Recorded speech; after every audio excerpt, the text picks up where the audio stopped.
नमस्कार प्रिय दर्शकों, आप सभी का बहुत बहुत स्वागत है हमारे आज के इस कार्यक्रम में।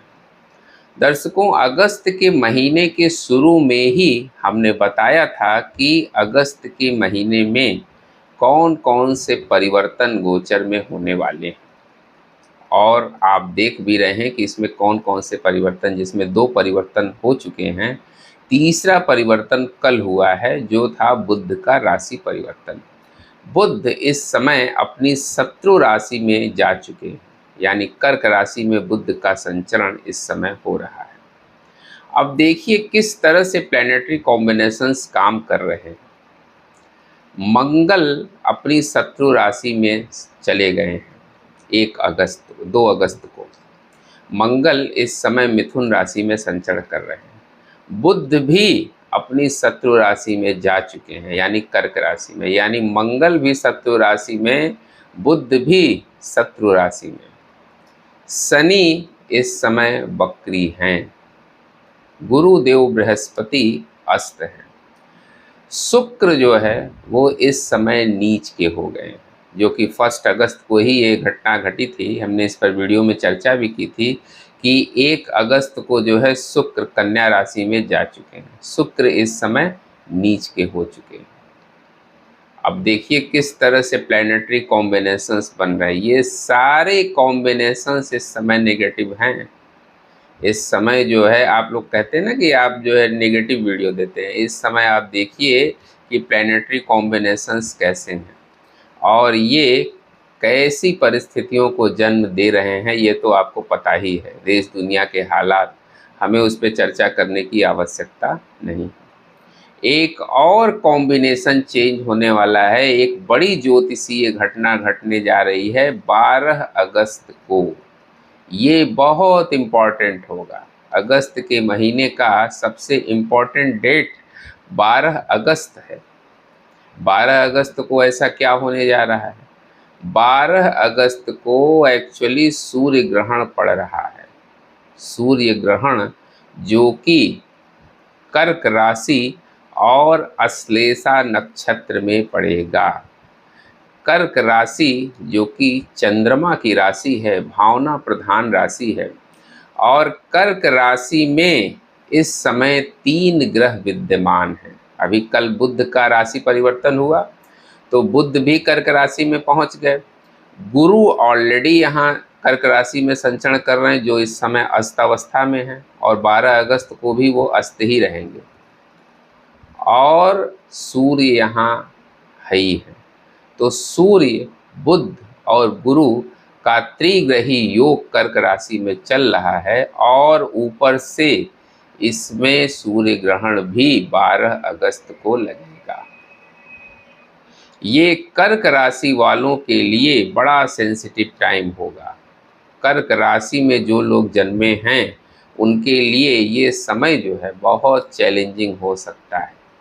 राशियों पर इसका क्या प्रभाव होगा हम डिटेल्ड चर्चा करेंगे ग्रहण के वीडियो में, लेकिन हम आज इन जनरल बता दें कि कर्क राशि वालों के लिए जो ये समय है ये थोड़ा टिपिकल दिखाई दे रहा है।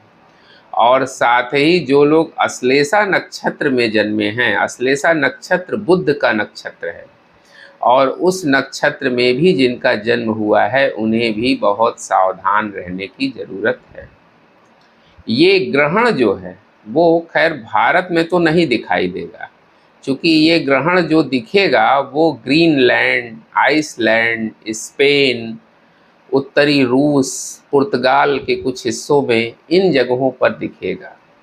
और इसकी जो शुरुआत होगी वो रात को 9:04 से होगी, और 13 अगस्त को सुबह 4:25 तक ये ग्रहण चलेगा। एक लंबा ग्रहण होगा। अच्छी बात यह है कि भारत में ये ग्रहण नहीं दिखाई देगा, इसलिए भारत में सूतक के कोई भी नियम मान्य नहीं होंगे। लेकिन इसका अर्थ ये नहीं है कि इस ग्रहण का कोई प्रभाव भारत पर नहीं पड़ेगा। भारत पर भी इसका प्रभाव पड़ेगा, क्योंकि सूर्य और चंद्रमा पूरे संसार में एक ही है। हाँ, ये अलग बात है कि यहाँ पर उतना प्रभाव नहीं पड़ेगा। ग्रहण का प्रभाव ऐसा नहीं है कि भारत पर जहाँ नहीं दिखेगा वहाँ नहीं पड़ेगा, वहाँ भी पड़ेगा, लेकिन जहाँ दिखाई देगा वहाँ 70% पड़ेगा और जहाँ नहीं दिखाई देगा वहाँ 30-35% पड़ेगा।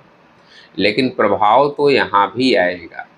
ग्रहण जो है पूरी दुनिया को प्रभावित करेगा। तो कर्क राशि और अश्लेषा नक्षत्र में ये ग्रहण 12 अगस्त को लगने जा रहा है।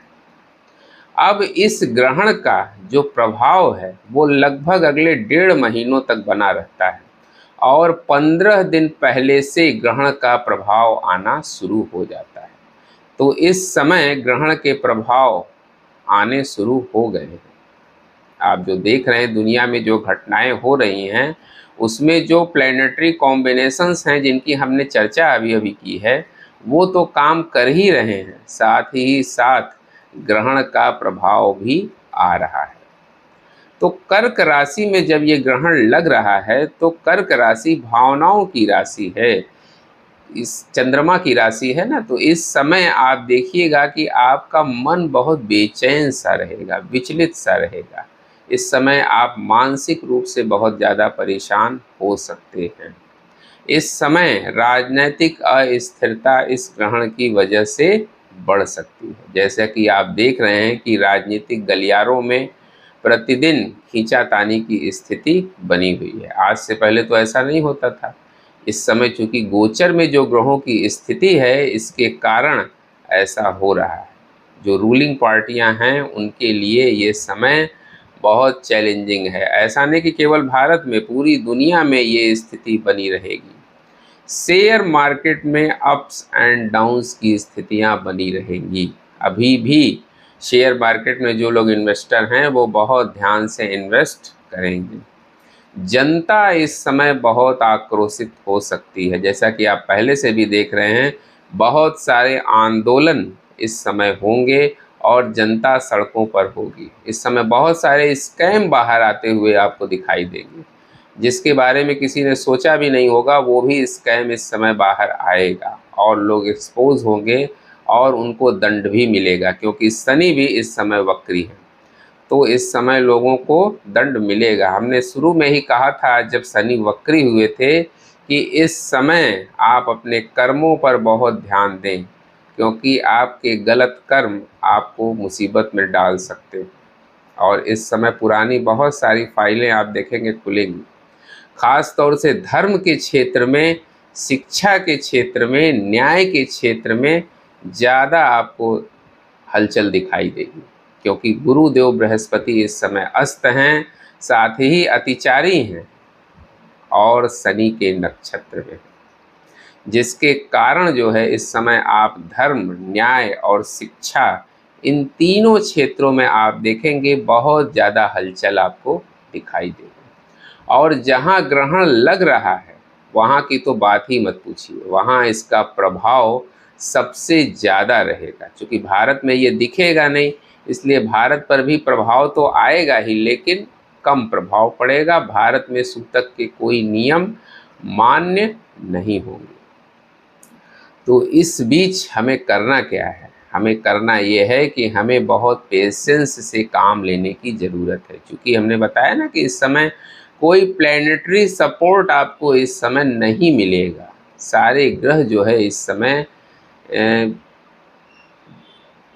खराब स्थिति में पहुंच चुके हैं। मतलब ऐसी स्थिति है जो आपको सपोर्ट नहीं दे सकते हैं। जो सबसे शुभ ग्रह हैं वो अस्त हैं, शुक्र हैं जो कि सुखों के कारक हैं वो खुद ही नीच के हैं, शनि वक्री हो गए हैं, मंगल अपनी शत्रु राशि में, बुध शत्रु राशि में। तो सारे ग्रह इस समय गड़बड़ हैं और राहु केतु की तो बात ही मत करिए।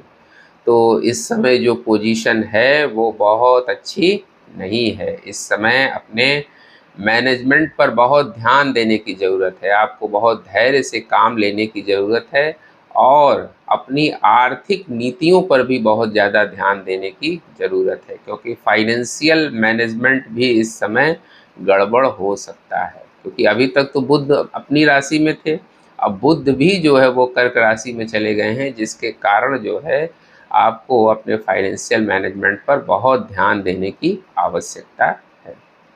दर्शकों, अगर आपको अपनी कुंडली का कंसल्टेशन लेना है तो आप मेरे दिए गए इस व्हाट्सएप नंबर पर संपर्क कर सकते हैं।